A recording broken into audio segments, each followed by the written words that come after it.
Where is Wessex? Prince Edward is the current Earl of Wessex, so why is it called Wessex anyway? Wessex Books has the answers. There are mysteries, people and landscapes to explore in this birthplace of England.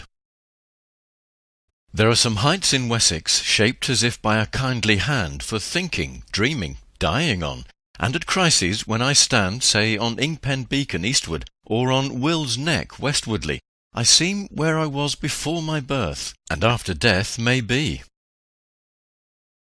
With Thomas Hardy's 19th century revival of Wessex, the territory can be said to include the 4 core counties and parts of the adjacent counties of Devon, Gloucestershire, Oxfordshire and Berkshire. Wessex Books was founded by Jane Drake in 1996.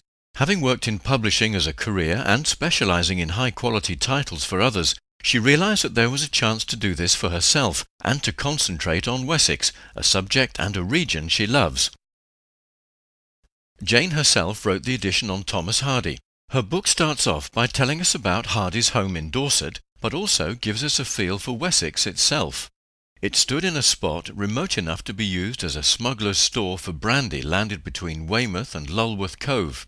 Egdon Heath lay to the east, a vast and wild territory, which played a prominent part in the return of the native in particular. The garden was large enough for the cultivation of vegetables, apples, gathered for the cider maker with his mills and tubs and vat and press, a pig for killing and salting each autumn, beehives for honey and sometimes, for carrying heavy goods, a horse. Wessex Books publishes colourful, informed, educational and very collectible books about Wessex. Each book has colour photos, diagrams, margin quotations and notes, as well as authentic maps and drawings where available. But that's not all. Specialist authors and writers on a variety of subjects come to Wessex Books for editing, research and publishing. What do you think of when you hear mention of Wessex? Alfred the Great? Stonehenge and Avebury? Crop circles and ley lines perhaps? Thomas Hardy can't be left out. He made Wessex central to his stories and poems. Then there is Sir Christopher Wren, of course, the architect whose vision of London rose from the ashes of the Great Fire of 1666. The Wessex landscape itself varies from the high vantage points of Salisbury Plain and Dorset to the lush meadows of Hampshire and the hills and woods of Somerset. These are the 4 core counties of the land initially named after King Alfred's West Saxons, or Wessex, and whose capital was at Winchester. Today it's a peaceful land of trackways, farms, prehistoric monuments, vineyards, villages, thatched cottages, country pubs, legends and traditions.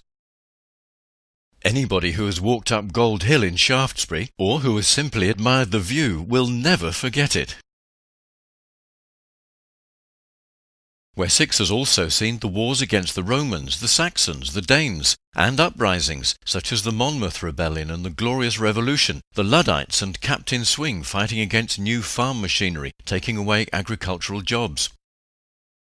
From Jane's editorial and publishing work, Wessex Books is also a publishing company that produces books for individual authors and other interested parties. Hence there is a range of titles on Cornwall, one of the most popular being Tintagel. Other titles such as Jutland Letters, Cedric Goes to Stonehenge, and the full hardback book of The Natural History of Bournemouth with a foreword from BBC nature expert Chris Packham show some of the successful range of subjects that Jane has been asked to edit and publish. Some authors are renowned experts in their field, such as Gerald Hawkins writing on Stonehenge, and Michael St. John Parker bringing to life the Romans in Wessex. Wessex Books currently has a core of 14 titles, with more listed and available on the website. These core titles in themselves make a wonderful library and reference source for all ages and interests. And being colourful, well illustrated, as well as compact and inexpensive, they make their subject accessible, enjoyable and memorable. Find out more about Wessex and Wessex Books independent publishing by using the details as shown.